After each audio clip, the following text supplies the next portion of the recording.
Hello everyone. सो दोस्तों continue करते हैं शेखर एक जीवनी उपन्यास आगे का। इससे पहले हमने 6 लेक्चर कवर कर लिए हैं। आज हमारा भाग 7 है। इसमें हम और जितने पेज हमारे कंप्लीट होते हैं उनको रीड करेंगे। लाइन बाय लाइन हम इस उपन्यास को पढ़ रहे हैं। साथ में मैं आपको बताता भी चलता जा रहा हूँ कि यहाँ से कौन कौन से क्वेश्चन बन सकते हैं। तो शुरू करते हैं। रात को शेखर ने एक स्वप्न देखा। यहाँ तक शेखर की बात हो रही है। चंदर ने इससे पहले मतलब कलम के पीछे उनके बीच में थोड़ी सी लड़ाई हुई और उसके बाद का एक दृश्य और फिर से सामने आता है। रात को शेखर ने एक स्वप्न देखा। एक विस्तीर्ण मरुस्थल, दोपहर की कड़कड़ाती हुई धूप। शेखर एक ऊंट पर सवार उस मरुस्थल को चीरता हुआ भागा जा रहा है। सवेरे से यह कि पिछली रात में वह कैसे भागा जा रहा है और उसके पीछे कोई आ रहा है। शेखर को नहीं मालूम कि कौन, लेकिन वह जानता है कि कोई उसका पीछा कर रहा है। और कभी वह मुड़कर देखता तो पीछे बहुत से ऊंटों के पैरों से उड़ी धूल उसे दिखाती है। तीसरा पहर, धूप कम नहीं हुई और भी तीखी हो गई जान पड़ती है। शेखर भागता जा रहा है और पीछे वह कुछ भी बड़ा आ रहा है। एकाएक सामने सेब के वृक्ष का बाग, जिसके चारों ओर मिट्टी की ऊंची बाड़ लगी हुई है, जिसमें कहीं कहीं बिल्ले और कहीं कहीं आइरिस जैसा कोई पौधा। शेखर ऊंट पर से उतरकर बाड़ पाकर पार करके बाग में घुस जाता है। जो बाड़ होता है ना, बाड़, उसको पार करके जिसे लगाया जाता है बाड़। ठीक है, घास की घास नहीं होती है, उसके बाहर बाड़ लगाते हैं, जैसे कि, है ना। इससे पहले हम हुए हैं। तो बाग में वृक्ष फूलों से लदे हुए हैं, इतने अधिक लदे हैं कि सारी जमीन पर भी फूल बिछे हैं और बिल्कुल शुभ्र हो गया है, हो रही है। शेखर थकी सांस लेकर एक पेड़ के नीचे फूलों की सैया पर लेटा है और सो जाता है। संध्या, सारा आकाश आरक्त हो गया है। प्रतिबिंबित लाली से भूमि की लाल जान पड़ रही है, भूमि भी लाल जान पड़ रही है। और सेब के वृक्ष मानो जंगली गुलाब के हो गए हैं। प्रत्येक फूल ऐसा सुंदर लालिमा हो गया है। शेखर उठ बैठा और खतरे का आतंक उस पर फिर छा गया। वह जानता है कि उस कुछ ने बाग घेर दिया है। उसमें प्रवेश करने की ताक में और उसके ऊँटों के पैरों से उड़ी धूल चारों ओर छाई हुई है। उससे आकाश भरा जा रहा है। शेखर उठकर एक ओर को भागता है, बाग में से निकल जाता है। पथरीला रास्ता, चढ़ाई, शेखर चढ़ता जा रहा है। यह कुछ पीछे रह गया है, लेकिन शेखर को बहुत आगे जाना है, बहुत आगे, किसी खोज में, यद्यपि यह नहीं जानता कि किस वस्तु की खोज। संध्या घनी होती जाती है। शेखर अब भी चला जा रहा है। वह प्यासा है, पर पानी कहीं दिखता नहीं है। वह दूर कहीं जैसे झरने का रब हो रहा है। एक चट्टान के ऊपर चढ़कर शेखर आगे देखता है और एकाएक रुक जाता है। सामने नीचे गहराता हुआ एक पहाड़ी झरना बह रहा है, शुभ्र, स्वच्छ, निर्मल। शेखर घुटने टेक कर बैठता है और हाथ टेक कर उझक कर सिर नीचे लटकाता है, और जैसे वन्य पशु पानी पीने के लिए करते हैं। पर पानी बहुत नीचे है, वह उस तक पहुंचता नहीं। उसके हाथ पर सरस्वती का हाथ है। वह भी उसके पास उसी तरह घुटने टेके बैठी है, यद्यपि अभी तक वहां नहीं थी, और दोनों प्यासी आंखों से पानी की ओर देख रहे हैं। शेखर देखता है, पानी के मध्य में प्रभा से किसी प्रकार की प्रभावित न होता हुआ पतले से नाल पर एक अकेला फूल खड़ा है। बहुत बड़ा, लिपटी हुई सी एक ही बड़ी सफेद पत्ती, जिसके बीचों बीच में एक तप्पे सोने से वर्ण की एक डंडी। पिस्टिल है। ठीक है। और देखते देखते एक दिव्य शांति उसके ऊपर छा जाती है और वह जानता है कि यही है जिसे खोजने वह आया था, जिसके लिए वह भाग रहा था। वह शांति इतनी मधुर है कि शेखर को रोमांच हो जाता है, हो आता है। वह दबाकर सरस्वती का हाथ पकड़ लेता है।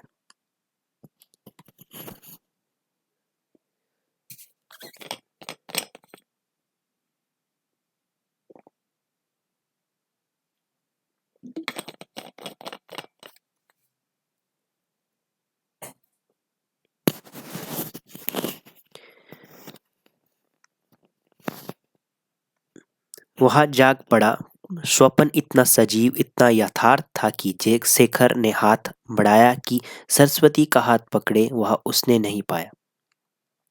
तब वह चारपाई पर उठ बैठा, इधर उधर देखा, उठकर सरस्वती की चारपाई के पास गया। वह सोई हुई थी। शेखर ने उसका मुख देखने की चेष्टा की पर देख नहीं सका। लौट आया। वह संतुष्ट थी, सांस लेकर लेट गया। फौरन निस्वपन नींद से अचेत हो गया। किसमें साहस की खोज, जो स्टार वाले पॉइंट होते हैं वहां उसका अर्थ है अब किस भूल भुलैया में से रहस्यमय पथ खोजते हुए बढ़ते हैं मृत्यु के भटकते चरण। अब तृतीय खंड हम इसे पढ़ना शुरू करेंगे। तृतीय खंड है प्रकृति और पुरुष। पहला खंड हमने कंप्लीट किया उषा और ईश्वर, दूसरा हमने बीज और अंकुर कंप्लीट किया। अब हम प्रकृति और पुरुष पढ़ेंगे। जो प्रथम भाग है शेखर एक जीवनी, जिसका नाम है उत्थान, उसके 4 खंड है। ये मैं आपको यहाँ पर फिर से बता दूं जिससे आपको याद हो जाएंगे। पहला है उषा और ईश्वर। ठीक है। दूसरा है बीज और अंकुर।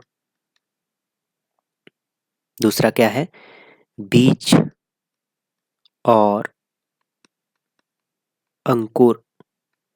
तीसरा है प्रकृति और पुरुष, जो जैसे कि आपको यहाँ पर दिख रहा है, प्रकृति और पुरुष। चौथा क्या है? पुरुष और परिस्थिति। ठीक है। तो ये 2 हमने कंप्लीट कर लिए। तीसरा है प्रकृति और पुरुष और परिस्थिति हम रीड करेंगे। पुरुष और प्रकृति और पुरुष हम पढ़ रहे हैं अब। ठीक है।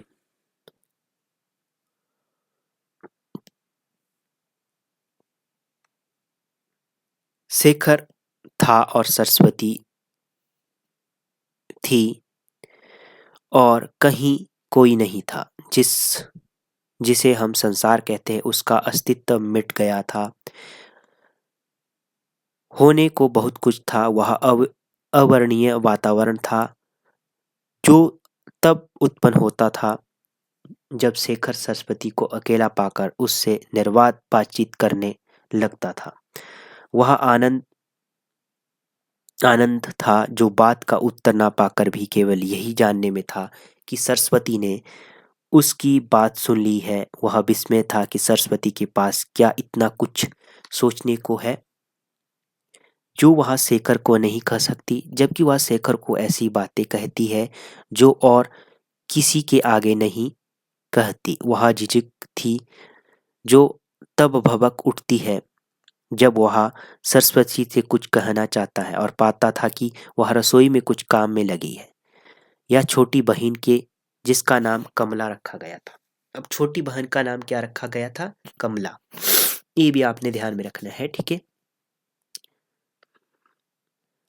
लत्ते धो रही है, कमला की लत्ते धो रही है, या यूं ही सिलाई कढ़ाई के लिए माँ के पास बैठी है। और माँ थी। शेखर को लगता था कि जिस प्रकार जो वांछित है, प्रिय है और समझने और सहानुभूति करने वाला है, उसका पूंजीभूत रूप सरस्वती है। ठीक है। ये वाली पंक्ति आपने ध्यान में रखनी है। ठीक है। उसी प्रकार जो अवांछित, अप्रिय, ना समझने वाला और कठोर है, उसका साकार रूप एक घनीभूत विघन उसकी माँ है। प्रत्येक काम में जब भंग होता था तो खोज कर शेखर पाता था कि उसकी जड़ में कहीं पर माँ है। वही सरस्वती को रसोई में लगाती है, वही कमला के लत्ते धुलाती है, वही कढ़ाई करने को कहती है। शेखर को नहीं समझ आता कि क्यों लड़कियों को ये सब काम सीखने चाहिए। नहीं तो उनकी कदर नहीं होती।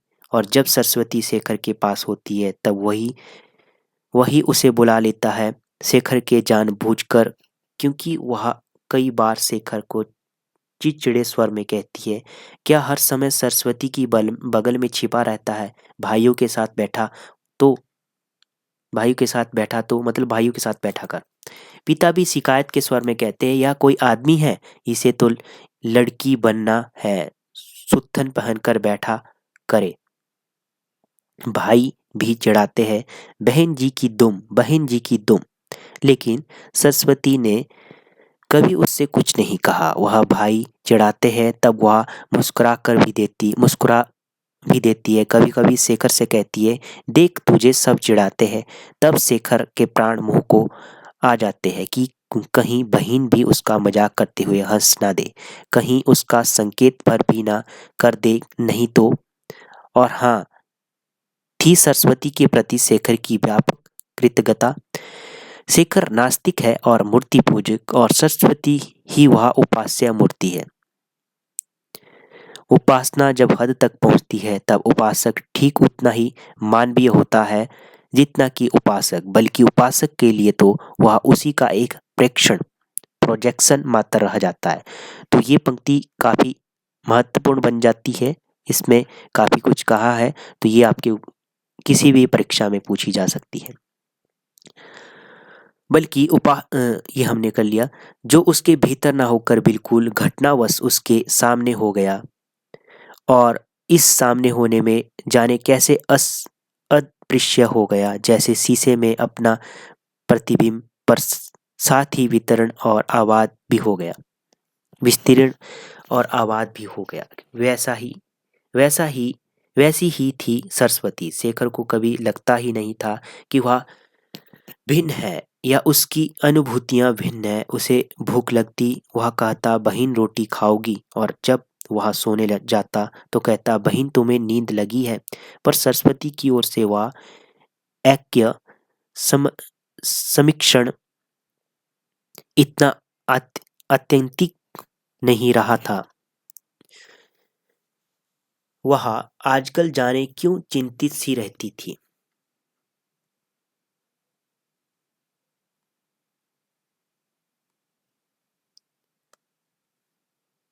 जाने क्या क्या मन में फेरती रहती थी। शेखर पूछता था, झुंझलाता था, लेकिन देवता पर झुंझलाट झुंझलाट कितनी देर। फिर वह सोचने लगता, बहन मुझसे बड़ी ना होकर एक आध वर्ष छोटी थी होती, इतनी ही कहने को वो बड़ा होता, पर होते होते हम समवयस्क तो कितना अच्छा होता। क्योंकि किसी बहुत गहरे, बहुत छिपे और अप्रकट रूप में वह एक बड़े सत्य की ड्योढ़ी पर खड़ा था। ड्योढ़ी मतलब देवली पर खड़ा था।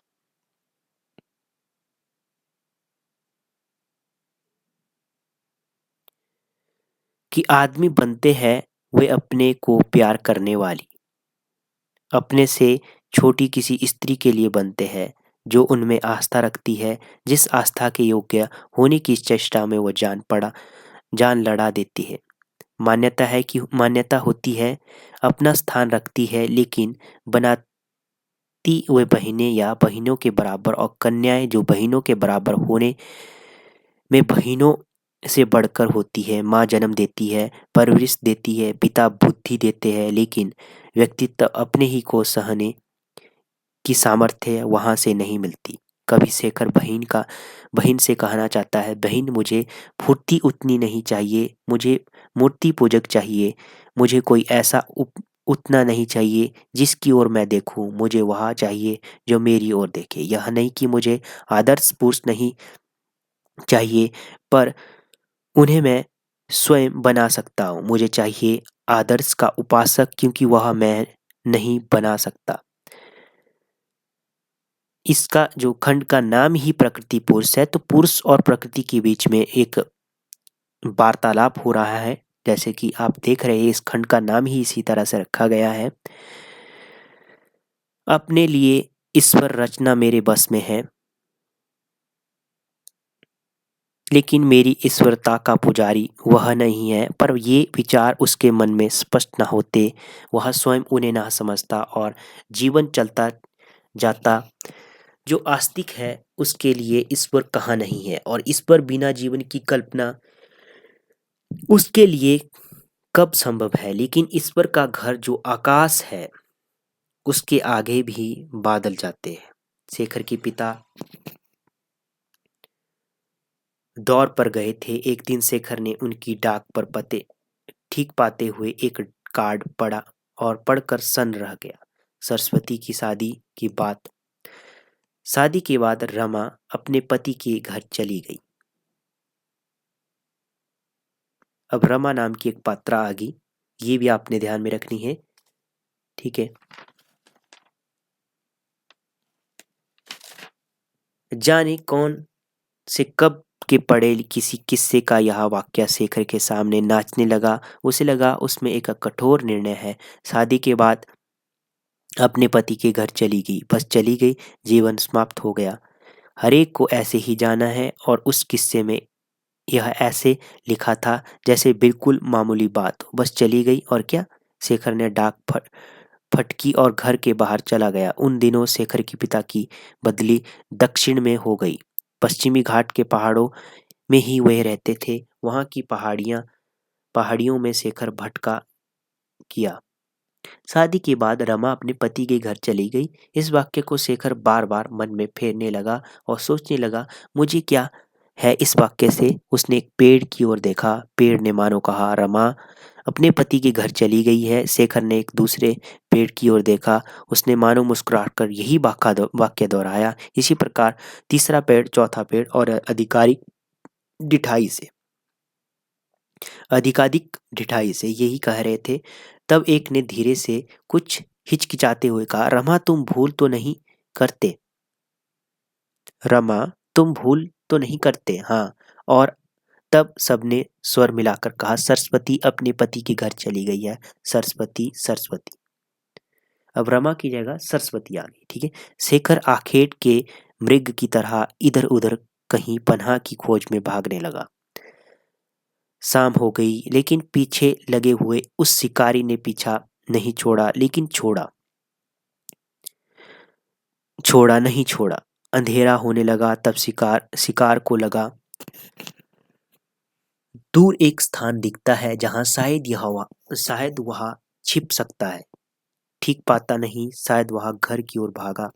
पर घर आकर शेखर वह प्रश्न पूछ नहीं सका और किसी से तो पूछना नहीं था। सरस्वती से ही पूछना है, फिर भी साहस नहीं हुआ। भरा हुआ चुपचाप रह गया। उसका नित्य का प्रोग्राम था। रात को दिन भर के कामों की आलोचना करे। मतलब रोज का ही काम था, रोज का ही प्रोग्राम था कि वो दिन की बातें, रात को दिन भर के कामों की आलोचना करे। कहाँ वहां भी शेखर चुप रहा। सरस्वती ने भी बात छोड़ दी। सोने के समय से कुछ ही पहले एकांत पाकर सरस्वती ने उत्सुक स्वर में पूछा, क्या है शेखर, मैं जानती हूँ तुम्हारे मन में बहुत बात है, कहो ना। जैसे सर्दियों में नदी में नहाते हैं, वैसे ही शेखर एकदम से कह गया, तुम यही क्यों नहीं किसी से शादी कर लेती। सरस्वती का मुंह पहले लाल हो गया, फिर गंभीर हो गया, फिर शेखर के गाल पर एक हल्की चपत लगाकर वह खिलखिलाकर हंस पड़ी। वह शिकारी को पता नहीं लगा कि आश्रय मिल गया है या इनकार हो गया है। पति की खोज में 2000 मील सब लोग लाहौर पहुंचे। कितने? 2000 मील। तैयारी की दौड़ धूप में शेखर बीमार हो गया और चारपाई पर पड़े पड़े ही वह सुनने लगा कि क्या क्या मिठाइयाँ बनी, कैसी कैसी बारात आई, कैसा दूल्हा। रमा अपने पति के घर चली गई। नहीं, रमा नहीं, सरस्वती सरस्वती। बारातियों को कैसे उल्लू बनाया गया, पकौड़ियाँ कैसे कम हो गई, और उस समय कैसी बुद्धिमानी से काम लिया गया। दूल्हा कैसी शानदार तुरई वाली लुंगी बांध कर आया था। मतलब सब कुछ भिन्न थे, जैसे ऊंट के सींग। अब ऊंट के सींग तो होते नहीं। और केवल यही उसने नहीं सुना कि सरस्वती कहाँ है, कैसी है और क्या करती है, सोचती है। जिस रात भांवरे भावरे पड़ती थी उस रात शेखर ने कहा, मैं भी चलूंगा। उसे 103 डिग्री बुखार था। सबने मना दिया वह, पर वह नहीं माना। मेरी बहन की शादी है और मैं नहीं देखूंगा, यह उसने कहा।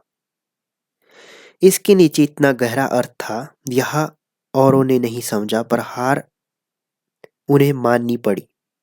मंडप के एक कोने में कुर्सी रखकर कंबल उड़ाकर उसे बिठा दिया गया और मानो झिल्ली में छाई सी हुई आंखों से सामने होते हुए अर्थहीन तमाशे को देखने लगा। शेखर ने जच्चा लाल फुलकारी से लिपटी हुई एक पोटली को उठाकर लाए और बेदी के पास आसन पर रखकर हट गए। दूल्हे के साथ सटाकर वहां रखी गई। शादी के बाद रमा अपने पति के घर चली गई, रमा नहीं सरस्वती। इससे शेखर ने जाना कि उस पोटली के भीतर सरस्वती है और थोड़ी देर में दूल्हे के पीछे उस पोटली ने भी बिना किसी और से भी अपना पोटलीपन कम होने के दिए आग के चक्कर काट लिए। शेखर के पीछे एक बड़े से घूंघट ने आह्लाद भरे स्वर में कहा, हो गई। शेखर ने लौटकर देखा, घूंघट मानो आह्लाद से और भी फूला जा रहा था। शेखर के भीतर एक स्वर में दुर्भेद निश्चय सा कहा, शादी के बाद रमा अपने पति के साथ चली गई, रमा नहीं सरस्वती, समझे सरस्वती। उसने कहा, बस मैं देख चुका अब जाऊंगा। उसे वहां से हटा दिया गया। सरस्वती थोड़ी देर के लिए उसके पास आई। उस समय कोई और नहीं था, शेखर ने कितना चाहा कि मान करे, बोले ना, पर उस सरस्वती से जो उस समय बिना हल्दी के भी पीली सी दिखती थी, उसे मान। शेखर को तो पता नहीं लगा कि वह कहे क्या।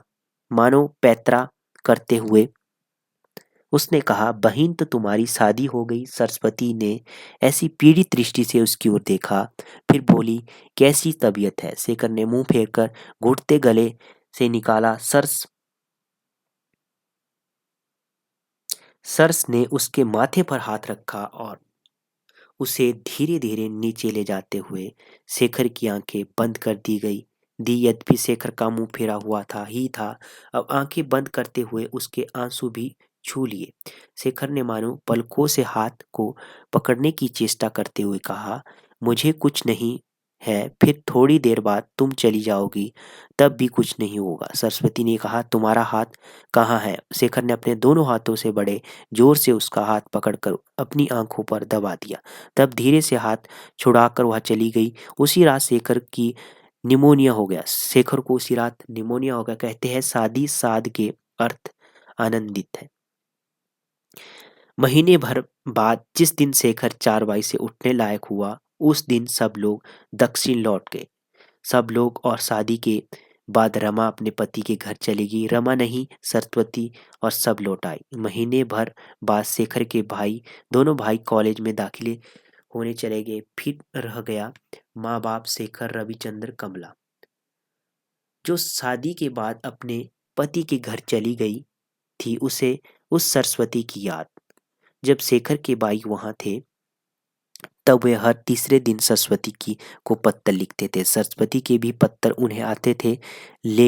शेखर उन आए हुए पत्रों को सुन लेता था, चुरा कर पढ़ लेता, पर उसे सरस्वती ने कोई पत्र नहीं लिखा, ना वह की ही कोई पत्र लिख पाया।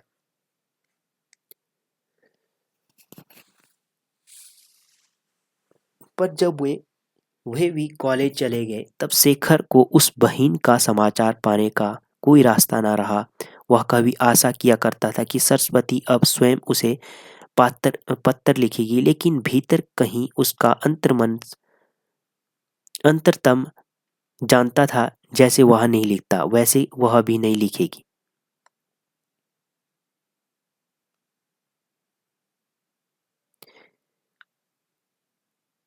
वह नहीं लिखेगी, जब वह लिखेगा तब उत्तर दे सकेगी। तब एक दिन वह पत्र लिखने बैठा, बड़ी बहन, मैं ठीक प्रकार का कागज चुनकर उसने आरंभ किया, पूजनीय बहन, वह सदा से पत्र ऐसे आरंभ करने का आभासी है, लेकिन कागज पर वे दो शब्द देखकर वह अपने से पूछने लगा, यह क्या, मैं क्या कर रहा हूँ, किसे लिख रहा हूँ, पूजनीय बहन कौन है? उसने कागज के चित्रे पर कर डाले, दूसरा लिया लिया कलम स्याही से भरकर सोचने लगा। कुछ सूझा नहीं, वह कलम को यूं ही घसीटने लगा। वह सूख गई है, फिर भरी और फिर सूख गई। एकाएक कलम भरकर उसने लिख डाला और सरस, लेकिन लेकिन यह तो मैं अपने अंतरतम में ही कहकर काम उठता हूँ। इसे इस अश्लील ढंग से कागज पर लिखूं और भेजूंगा उस पति के घर उस पति के घर जिसके पास वह चली गई है। शेखर ने यह पत्थर भी फाड़ डाला। तब उसे पता लगा कि शादी के बाद रमा अपने पति के घर चली गई है का क्या अभिप्राय है। उसने माँ के पास जाकर कहा, मुझे कोई चिट्ठी नहीं भेजनी है, आप अपनी चिट्ठी भेज दीजिए। माँ ने यूं ही कहा, क्यों, बहन की चिट्ठी लिखने में हर्ज होता है? शेखर कमरे के कोने में बैठकर रोने लगा। शेखर को जाने क्या हो गया है, वह जो कभी रोता नहीं था अब अकारण रोने लग पड़ता। कभी रोटी खाते खाते छोड़कर उठ जाता, कमरे में आकर रोने लगता, कभी रोटी खाता जाता और आंसू पोंछता जाता। कभी माँ पूछती, शेखर आज तो तुमने कुछ नहीं खाया, तो एकाएक फूट पड़ता। कभी पिता कहते, जाओ लेटर बॉक्स में से डाक निकाल लाओ, तो उनकी खिड़की खोलकर रो उठता है और उसे स्वयं नहीं पाता। लगता है क्यों रोता है वह। कभी पिता पूछते हैं, क्यों शेखर भाई, बहुत याद आते हैं? तो उसे लगता है यही कारण है कि मैं रो रहा हूँ, भाई याद आते हैं। माँ पूछती है, सरस्वती के पास जाना है? तो उसे लगता है वह सरस्वती को देखने के लिए ही तो रो रहा है। और कभी रविदत्त कहता है, हमें यूं ही पीट देते हैं सब कोई, तो उसे लगता था वह इसलिए रोता है, उससे कुछ अब अन्याय होता है। एक दिन उसने रवि ठाकुर की एक कहानी का अनुवाद पढ़ा, छुट्टी, जिसमें लिखा है। किसका अनुवाद पढ़ा इन्होंने, ये भी प्रश्न बन सकता है आपके एग्जाम में। यहाँ से एक प्रश्न बन सकता है आपके एग्जाम में कि उसने किसका अनुवाद पढ़ा। रवि ठाकुर की एक कहानी का अनुवाद पढ़ा, छुट्टी, जिसमें लिखा था, मानवीय संसार में 14 वर्ष के लड़के में बढ़कर बड़ा दूसरी नहीं है। उसमें ना सौंदर्य है ना उपयोगिता, उसे छोटे बालक की भांति दुलराया नहीं जा सकता, ना उसके संग की विशेष चाह होती है। अगर वह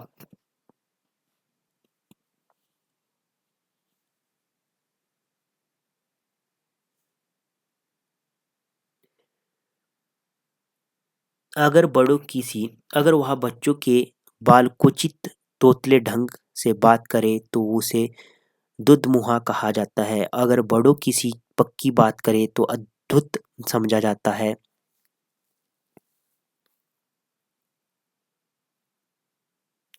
मतलब यह है कि उसका बोलना ही प्रगल्भता है, सहजता है। सहजता कपड़े लतों लता के माप का ख्याल ना करके इस भद्दे ढंग से बढ़ते जाना लोगों की दृष्टि में बेहुदा दिखता है। बचपन का लालित्य और कंठ की मधुरता चली जाने के लिए लोग मन ही मन उसे अपराधी समझते हैं। शैशव के बहुत से दोष क्षम्य समझे जाते हैं, पर इस वयस के लड़के की एक अनिवार्य त्रुटि भी असहा मालूम होती है। वह स्वयं भी सर्वदा इसे अनुभव करता रहता है कि वह कहीं भी ठीक ठीक जंचता नहीं है, इसलिए अपने अस्तित्व पर वह सर्वदा लज्जित और क्षमा प्रार्थी सा बना रहता है। किंतु इसी उम्र में ही मन में स्नेह और सम्मान के लिए उसके हृदय में अत्यधिक व्याकुलता होती है। उसे पढ़कर उसने देखा उसके रोने का यही कारण है। एक दिन किसी से उसने सुना, कॉलेज के जीवन में बड़ा सुख है, बड़ी स्वच्छंदता है। उसे ध्यान हुआ कि उसके भाई मजे में होंगे, बिल्कुल स्वच्छंद होंगे, और वही इसी इसी बात से रोने लगा।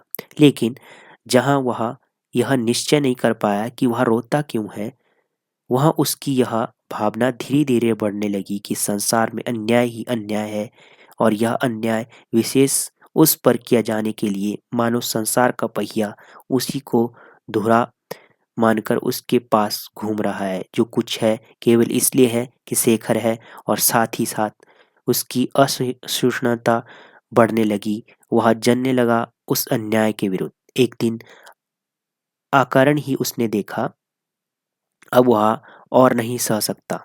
उसके मन में भाव हुआ, क्या इतने बड़े संसार में मेरे लिए जगह नहीं है जो मैं यहाँ रहकर अन्याय सहूं?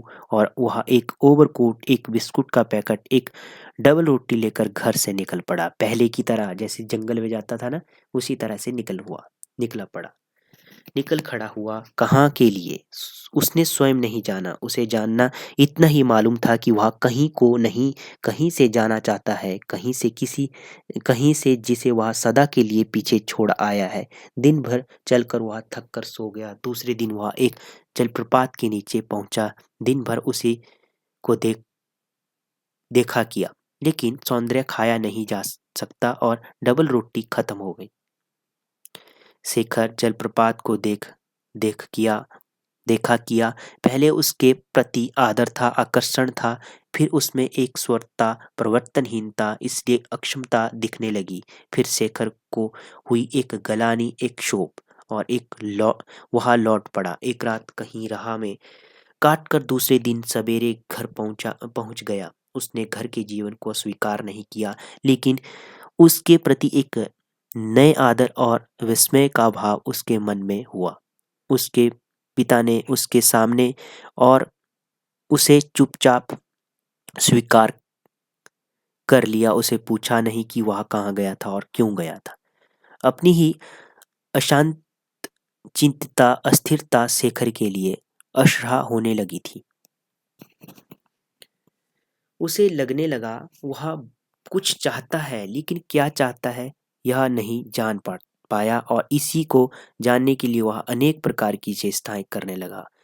अनेक रास्तों पर एक साथ ही भटकने लगा। दूर से देख जाए जो मानवता का सारा विकास ही कम से कम अभी तक यही है। मानवता कुछ चाहती है लेकिन जानती नहीं है कि क्या, और उसे जानने की खोज में अनेक रास्तों पर एक साथ ही भटक रही है। मानो सारी मानवता अपने जीवन की गति में किसी दीर्घ संधि पर खड़ी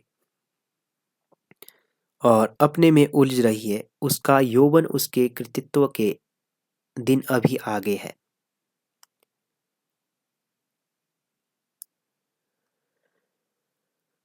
और उस विशाल का एक छोटा सा प्रतिरूप समुद्र का अविरल मरम अपने भीतर छिपाए छोटी सी सीपी शेखर भी अपने में उलझ रहा था और अपने को पाना चाह रहा था। उससे लगता उसके शरीर में कोई परिवर्तन हो रहा है। उसे लगता वह बीमार है। उसे लगता उसमें शक्ति और स्फूर्ति आ गई है। उसे लगता उसे जीवन की एक नई किस्त मिलने वाली है। वह अपने को मद में उन्मत्त कस्तूरी मृग की तरह, या प्लेग से आक्रांत चूहे की तरह, या अपनी दुम का छिपा पीछा करते हुए कुत्ते की तरह अपने ही आसपास चक्कर काट कर रह जाता। जब रात खूब घनी हो जाती तब शेखर उठता, दबे पांव बैठक में जाकर ग्रामोफोन उठाकर अपने कमरे में ले आता, दरवाजे बंद कर लेता, एक विशेष रिकॉर्ड को बार बार बजाया करता। किसी अंग्रेजी संगीतकार का बालियन का रिकॉर्ड था, जिसका नाम देखने का उसे कभी ध्यान नहीं हुआ। अब ये रिकॉर्ड जो ग्रामोफोन था उसमें क्या बजाता था, रिकॉर्ड बार बार बजाया करता था अंग्रेजी संगीतकार। यहाँ से एक आपके लिए प्रश्न बन सकता है, आपकी परीक्षा में पूछा जा सकता है कि किस तरह का रिकॉर्ड बजाया करता था। तो अंग्रेजी साहित्यकार, हिंदी साहित्यकार, संस्कृत साहित्यकार, और अन्य ऑप्शन आपको मिल सकती है आपके प्रश्न में। तो ऐसा यहाँ से क्वेश्चन बनेगा। जिसका नाम देखने को उसे ध्यान नहीं हुआ और उसकी तर्ज असंख्य बार सुनकर भी याद नहीं हुआ, लेकिन उसके आरंभ में ही जब एक भरे हुए मंद स्वर के बाद एकाएक तीखी पुकार सी होती है, तब शेखर को लगता है उसके एक अकस्मात बलिष्ठ तीखेपन से मानो शेखर के बाहर कोई झिल्ली सी चीज दी, और वह रेशम के कीड़े की तरह या तितली की तरह किसी परी के बंधन से बाहर निकल आया और वह उसी रिकॉर्ड को कभी कभी उस उतने अंश को बार बार बजाता जाता और पाता कि वह पुराना नहीं होता। शेखर उस तल पर से भूमि पर नहीं उतरता। वह बत्ती बहुत धीमी कर देता, कभी रोने लगता, उसके स्वप्न भागते। ओ तू संगीत, तू कहाँ की, किसकी पुकार, कहाँ जाने की प्रेरणा मुझे देता। मैं जो बद्ध हूँ, किस मुक्ति का वचन, किस आवाज का दिया वचन मुझे सुनता है। तब वह एकाएक रिकॉर्ड बंद करके कविता लिखने लगता। रिकॉर्ड बंद करने के बाद क्या करता शेखर? कविता लिखने लगता। लेकिन वह समाप्त होते ही उसे लगता उसका शरीर फिर जाग उठा। वह फिर झिल्ली के भीतर बंद गया। उसके शरीर की मांग वह नहीं समझता, लेकिन उसे लगता वह कुछ अनुचित है, वह निषिद्ध, कुछ पापमय। वह चाहता था कि किसी तरह उसे दबा डाले, कुचल डाले, धूल में ऐसा मिला डाले कि उसका पता ही ना लगे, चाहे शरीर ही उसके साथ क्यों ना नष्ट हो जाए। वह मन उस पर से हटाना चाहता, यह तो जानता ही नहीं था कि उसका साधन क्या है, लेकिन कविता में रुचि थी और इसलिए उसे आशा थी कि वह उसमें अपने को भुला सकेगा। वह हर समय हर प्रकार की कविता पढ़ने लगा। उसने संस्कृत कवि पढ़े, उसने उर्दू में अनुवाद पढ़े, उसने जो कवि उसकी पाठ्य पुस्तकों में थे, टेनिस, वर्ड्सवर्थ, शैली, क्रिस्टीना, रोजेटी, स्कॉट, सब सच समूचे पढ़ डाले। अब यहाँ से आपके लिए एक प्रश्न बन जाएगा, यहाँ से क्रम पूछा जाएगा कि उसने शेखर ने कौन कौन से कवि पढ़े। तो यहाँ से मोस्ट हो जाता है, यहाँ से प्रश्न आपके एग्जाम में बनेगा। कौन कौन थे, एक बार फिर से मैं उसका वाचन करूँगा। टेनिसन, वर्ड्सवर्थ, शैली, क्रिस्टियाना, रोजेटी, स्टॉक, सब समुच्चय पढ़ डाले। फिर उसने वे कवि पढ़ने आरंभ किए जो उसकी पुस्तकों में नहीं थे, लेकिन जिनके नाम उसने पढ़े और सुने थे। वो कौन कौन थे? कीट्स थे, वालरन, रोजेटी, स्विनबर्न, अनुवाद में टासो, दांते तक कुछ उसने समझा, अधिकांश नहीं समझा, लेकिन जहाँ नहीं समझा वहाँ मानो अपने को दबाने, दंडित करने के लिए और भी निष्ठा से पढ़ा। ठीक है, लेकिन यहाँ भी कुछ कविताएं उसके मन में बैठ गई और उसे उसी अशांति की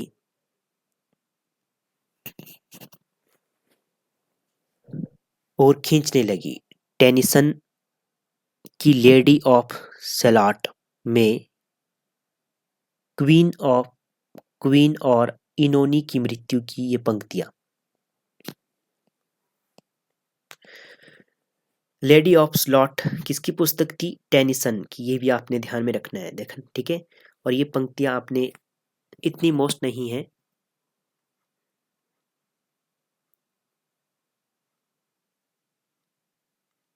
छोड़ भी सकते हैं इनको, ठीक है। यहाँ से सिर्फ ये पूछ सकते हैं कि ये उनकी लेडी ऑफ सलाट किसकी पुस्तक थी, ठीक है।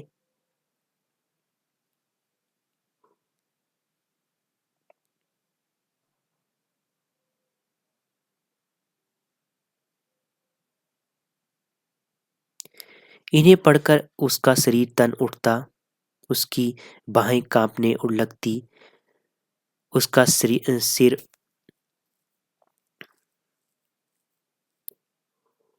घूम उठता। और जिस दिन पहले पहल रोजेटी की दो पंक्तियां उसने कही, उद्धृत देखी।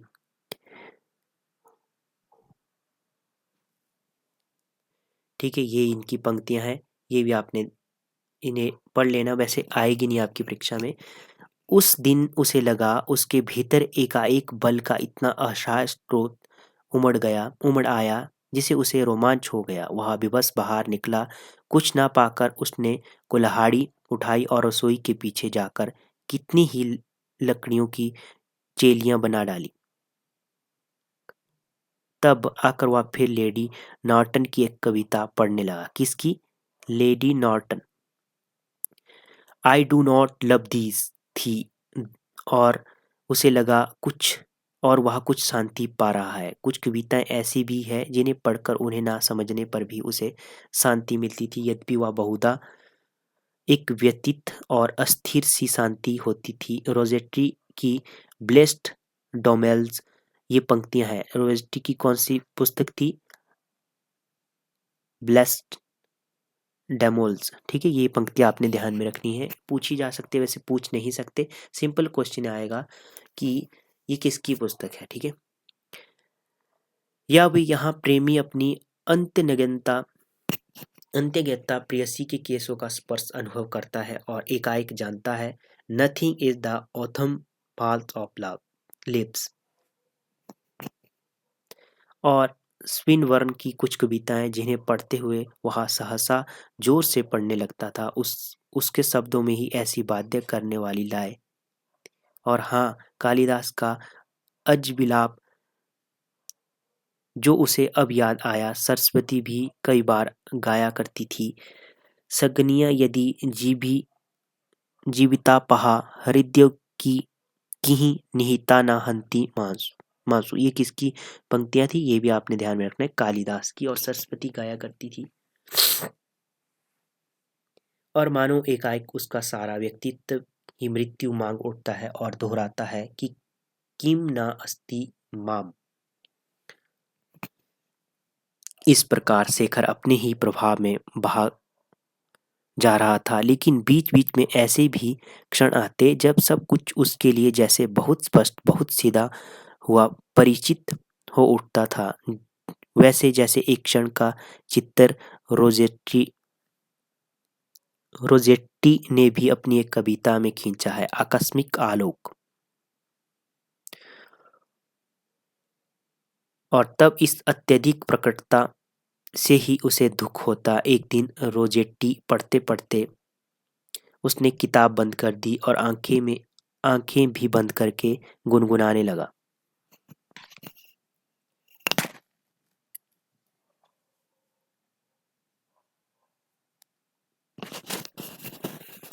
तभी उसे वैसा एक क्षण प्राप्त हुआ। उसके भीतर किसी ने कहा, Shekhar you are in love. Shekhar, तुम प्रेम करते हो?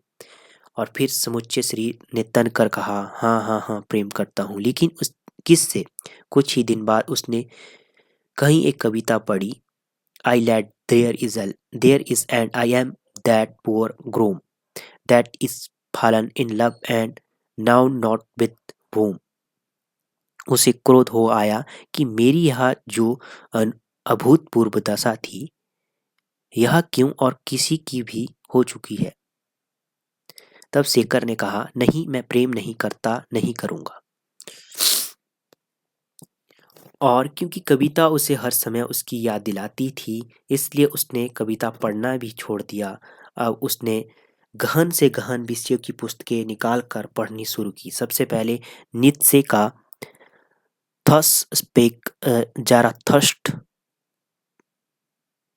ज़राथस्ट्र, फिर डार्विन की विकासवादी संबंधी किताबों में शंकर, विवेकानंद, रामकृष्ण परमहंस की जीवनियाँ, डॉक्टर की किताबें, होम्योपैथी, मानसिक रोग संबंधी साहित्यिक, शरीर विज्ञान, प्राणायाम, योगिक क्रियाओं और खाद्य विज्ञान तक पुस्तकें। कोई हो कैसी हो, जरूरी केवल यह था कि वह ऐसी हो कि पढ़ने में रुचि ना हो, मन को ठोक पीट कर पढ़ी जा सके। और वह अपने ही पर वे सारे प्रयोग करने लगा जो उसे इन विभिन्न पुस्तकों में मिले। देखो, प्रयोगवाद, अब यहीं से इन पुस्तकों से इनको एक नया वो मिलना शुरू हो गया, प्रयोग, खुद पर प्रयोग करने लगे। ठीक है, उसने अपनी दिनचर्या को बड़े कठिन नियंत्रण में बांधा।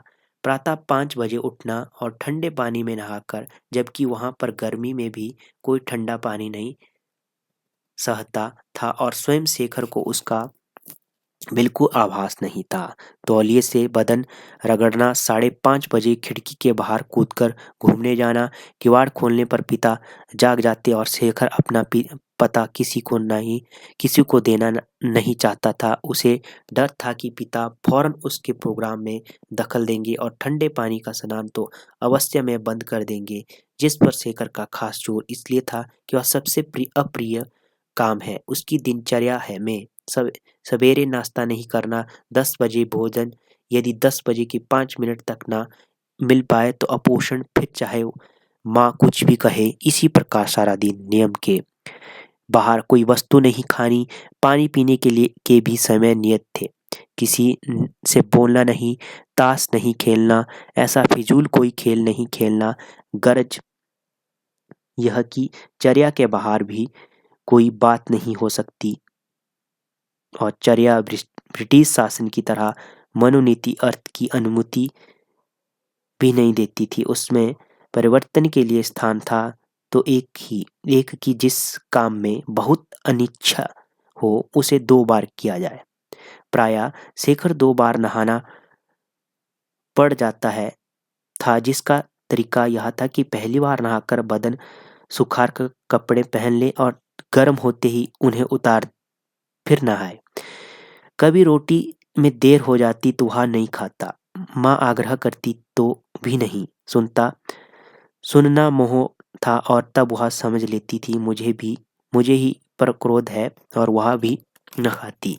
एक बार उन्होंने 3 दिन खाना नहीं खाया पर शेखर टस से मस नहीं हुआ। उसने माँ से यह भी कहा कि तुम खा लो। वह इसी पर झुंझलाता रहा कि माँ क्यों मुझे डिगाना चाहती है। जिगा मतलब गिराना। तीसरे दिन माँ ने कुढ़क कर कहा, अच्छा मुझे क्या मरे चाहे, जिससे मुझसे नहीं मुझसे ये डंग सहारे जाते, और रोटी खा ली। उसके बाद उसने शेखर के काम में कुछ भी रुचि रखना छोड़ दिया। कम से कम मुंह में से कभी कोई शब्द नहीं निकला। एक दिन शेखर ने माँ को पिता से कहते सुना, यह लड़का तो पागल हो जाएगा, इसे किसी को दिखाओ, इसका दिमाग खराब हो गया है। शेखर ने जाकर मोर्स फैमिली मेडिसिन निकाली और आराम से उसके पन्ने पटने लगे। अनुक्रमणिका देखनी उसे तब नहीं आती थी। किसी नए रोग का नाम पढ़कर उसका निदान पड़ता और निश्चय हो जाता यह उसे है कि इसी प्रकार 150 रोगों के लक्षण अपने में पाकर वह मानसिक रोग तक पहुंचा। तब उसने देखा कि मेलानचिया छोलिया भी उसे है। उसके बाद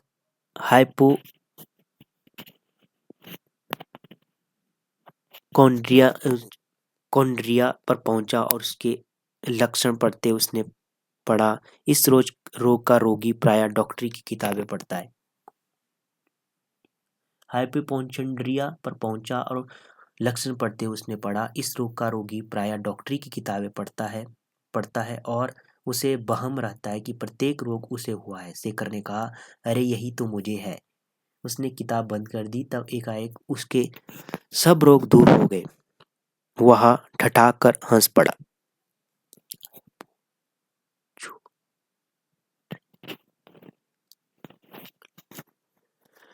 लेकिन वह शरीर के भीतर ही भीतर कुछ अशांति, कुछ प्रस्फुटन वह बंद नहीं हुआ। वह वैसा ही अनुभव करता रहा जैसा भूमि के नीचे अंकुर फूटने से पहले कोई बीज करता होगा। एक नए जीवन की उत्पत्ति के दबाव में फटता हुआ सा वह एक नई दृष्टि से अपने माता पिता की ओर देखने लगा।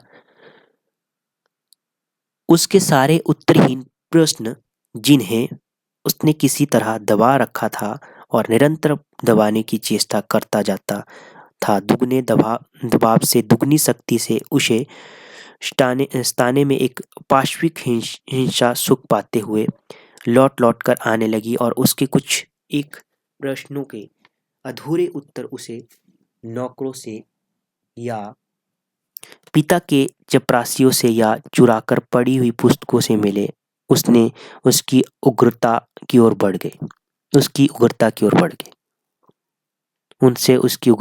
बढ़ गए। एक दिन शेखर के माता पिता ने लड़ाई हो गई। झगड़े उनके कई हुए, गर्जन तर्जन, कुछ वर्षा, कभी कुछ दिन अनबोला और माँ की ओर से अनाहार। यह कोई बड़ी बात नहीं थी। अनहार। शेखर को इसकी विशेष चिंता नहीं होती, सिवाय इसके लिए ऐसे दिनों में वह दोनों से बचकर रहने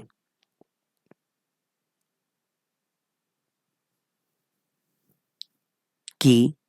जहाँ तक हो सके उसके सामने न आने की चेष्टा में रहता था। पर उस दिन उनकी बातों की भनक कान में पड़ते ही शेखर ने जान लिया कि यह झगड़ा कुछ और प्रकार का है। वह जो कुछ थोड़ा था बहुत ही से सुन सकता था, सुनने को की चेष्टा करने लगा। पास आने की उसे हिम्मत नहीं हुई। वह अधिक नहीं सुन पाया, केवल कभी वह उनके स्वर बहुत ऊंचे हो जाते तो कभी कुछ सुन लेता। माँ ने कहा, तब मुझे मार डालो। पिता ने कहा, कुछ शर्म करो कोई। आगे कुछ कहा जरूर, पर शेखर सुन नहीं पाया। वह दबे पांव उठकर किवाड़ के पीछे आया और उसकी आड़ में से झांक कर धक से होकर एकदम लौट आया। छोटी गोल मेज मेज के एक ओर पिता खड़े हैं और उसके सामने दूसरी ओर माँ। उसका आंचल सिर पर रखी है, छाती खोल कर खड़ी वह कह रही थी कि मुझे मार डालो। पिता एकदम दफ्तर चले गए। शेखर ने कमरे में एक विचित्र सा शब्द सुना। शायद माँ छाती पीट रही थी। दो चार बार पीट कर वे कहीं दूसरे कमरे में चली गई। शेखर खिड़की के आगे बैठा था, वहीं से बाहर देखता हुआ इस घटना को मन में फेरने लगा। उसे याद आया कुछ दिन में से माता पिता में जाने कुछ खिंचाव सा था। वैसे उसने उसे महत्व नहीं दिया था, लेकिन आज उसे जान पड़ने लगा कि इस विस्फोट का मूल कई दिनों से फैलता जा चला आ रहा है। खिड़की के सामने से होकर माँ निकली। शेखर ने देखा उसकी चाल में एक दृढ़ता है जो सदा नहीं होती। तो है सीधी तेजी से चली जा रही थी। फिर वह सोचने लग गया। शाम को पिता दफ्तर से लौटे। उन्हें द्वार पर मिलने कोई नहीं आया। भीतर गए, नौकर ने चाय तैयार कर रखी थी, पर वहां कोई नहीं बैठा। सोने के कमरे में गए, वहां कोई नहीं था। रसोई के आंगन में गए, वहां कोई नहीं था। बाहर झांका, नौकर चुपचाप खड़ा था। शेखर ने स्वयं ना प्रकट होते हुए भी यह सब देख लिया। पिता ने आकर पूछा, तुम्हारी माता कहाँ है? पता नहीं। रविदत्त चंद्र, यहाँ आओ। जी। तुम्हारी माता कहाँ है? पता नहीं, अंदर होगी। अंदर तुम्हारा सिर। पिता धधक उठे। उन्होंने पूरे हाथ में एक तमाचा चंद्र के लगाया, एक रवि के, जिससे दोनों भन्ना गए। फिर शेखर के पास आकर उसे छाती में इतनी जोर से धक्का दिया कि वह दूर कुर्सी से टकरा कर गिरा। तुम सब यहाँ किस लिए मरे हो? जब माँ का पता नहीं रख सकते? विवश क्रोध की चरम सीमा एक आदर मांगने वाली चीज है। शेखर ने उठकर बिना प्रतिहिंसा के पिता की ओर देखते हुए कहा, आप दफ्तर गए थे तब घूमने गई थी। पिता ने कान के पास घूंसा लगाते हुए कहा, पहले क्यों नहीं कहा था? फिर एकाएक उनका स्वर टूट गया। बोले, वहां गई, चली गई।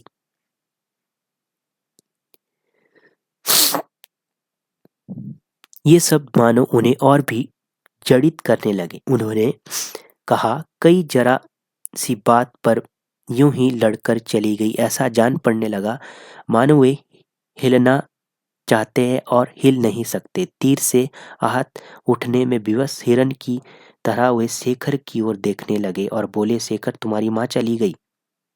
तब एकदम से उनका जड़ित क्रोध सजीव क्रिया में परिणत हो गया। गिरकर नीचे ही बैठे हुए शेखर को बालों से पकड़कर उठाते और बाहर की ओर ढकेलते हुए उन्होंने कहा, मरते क्यों नहीं तुम? जाओ, उसे ढूंढो। किवाड़ की लात मारकर खोलते हुए कहा, किधर गई है वह? और बाहर दौड़ पड़े। शेखर एक ओर गया, वह दूसरी ओर। नौकर भी कुछ समझकर एक ओर को चल पड़ा। पर घर से 2 मील एक जंगल था। उसी के पास एक खुली जगह में माँ इधर उधर घूम रही थी। 2 मील। शेखर ने दूर से उन्हें देखा और साथ ही देखा, और दूर दूसरी ओर से पिता चले आ रहे हैं। वहीं वह उल्टे पांव लौट पड़ा। उसे लगा वह मर भी जाए तो उसे आगे का दृश्य देखने के लिए नहीं रुक सकेगा। अंधेरा होते होते दोनों लौट आए। पिता ने बाहर ही से नौकर की आवाज दी, हम खाना नहीं खाएंगे, माँ जी की तबीयत ठीक नहीं है, और सोने के कमरे में चले गए। द्वार बंद कर लिया। सवेरे शेखर ने देखा कुछ देखा, कुछ नहीं, लड़ाई के चिन्ह ही नहीं, वहाँ पहले के बादल भी मिट गए। शेखर के जीवन में पहली बार पिता ने चाय चाय का आधा प्याला पीकर माँ से कहा, आज बहुत अच्छी बनी है, ये क्या, ले यह प्याला तू पी ले। शेखर ने कुछ और भी देखा। घर की एक जो युवती नौकरानी है, जो कमला को खिलाती है, सदा हंसती रहती है, वह बड़ी सहमी हुई है, दूर दूर हो रही है, यद्यपि उसे किसी ने कुछ नहीं कहा। शेखर ने घर के बाहर खड़ा था। दोपहर का समय था। तार वाले ने एक तार ला कर दिया। शेखर ने पिता की ओर से दस्तक किए और तार लेकर भागा हुआ भीतर गया। पिता सोने के कमरे में थे। द्वार बंद था। शेखर ने जल्दी से द्वार खोला और कहा, पिताजी। माता पिता अलग हट गए। पिता ने एक बार घूरकर उसकी ओर देखकर फिर सहज स्वर में कहा, क्या है? लेकिन माँ लज्जा से सकपकाई हुई, सिर झुकाए हुए और मुंह फेर पड़ी रही। पिता ने फिर कहा, क्या है? शेखर ने लपक कर तार पिता को देकर कहा। उन्होंने पढ़कर कहा, सुनो, सरस्वती के लड़की हुई है। माँ ने विस्मय से कहा, हाँ अभी?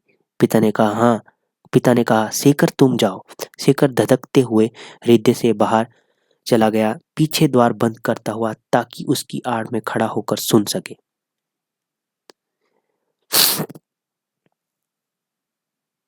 माँ ने कहा, अभी तो 8 महीने हुए। पिता ने विस्मय भी दिखाते हुए कहा, हाँ देखो। शेखर को लगा हुए द्वार की ओर आ रहे हैं और भाग गया। सरस्वती ने के लड़की हुई। सरस्वती के, अब ये भी आपने ध्यान में रखना है, सरस्वती के क्या हुआ? लड़की।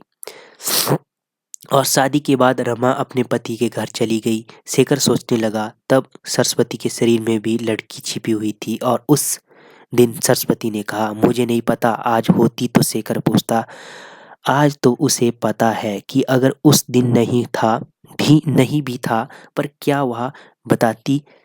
और उस इसी उलझन में शेखर को याद आया, उस समय जब उसने द्वार खोला, तब क्या था जिसे वह समय क्यों माँ लज्जित हुई?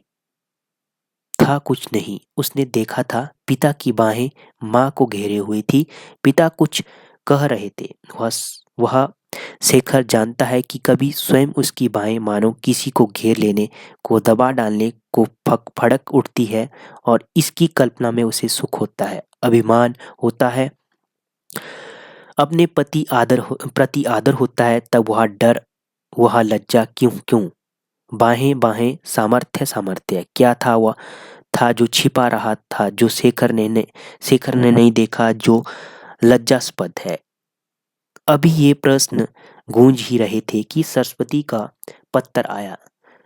लड़की मर गई। माँ ने पढ़कर पिता से कहा। उसने लिखा, लड़की 8 मासी थी।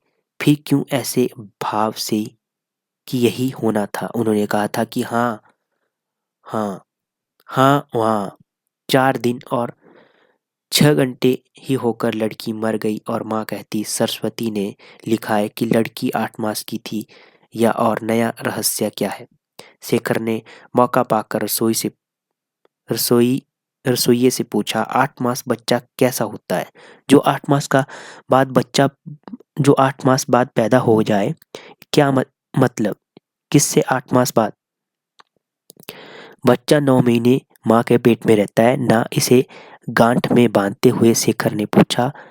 वहाँ कैसे आता है? रसोइया हंसने लगा, बोला, शेखर बाबू, यह अत्ती से पूछो। अत्ती कौन है? मैंने बताया था, अत्ती शेखर के घर की नौकरानी है। अत्ती से पूछो। उस युवती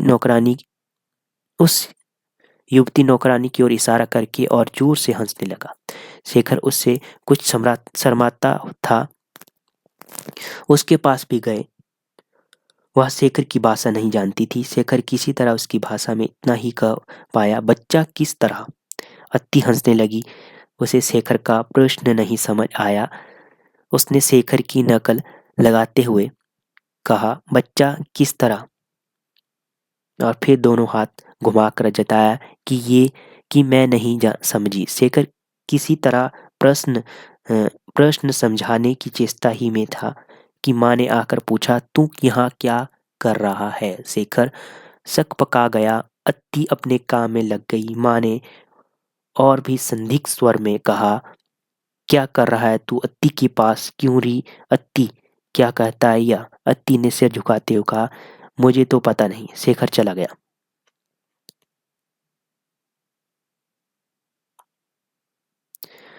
अब इसके बाद दोस्तों हम नेक्स्ट पार्ट में इसे कवर करेंगे। यहाँ तक हमारे 129 पेज हमने कंप्लीट कर लिए हैं। ठीक है, नेक्स्ट सेशन में आने वाले सेशन में और इसके आगे इस उपन्यास को पढ़ेंगे। तो आज के लिए इतना ही, मिलते हैं नेक्स्ट सेशन में। तब तक के लिए जय हिंद, जय भारत।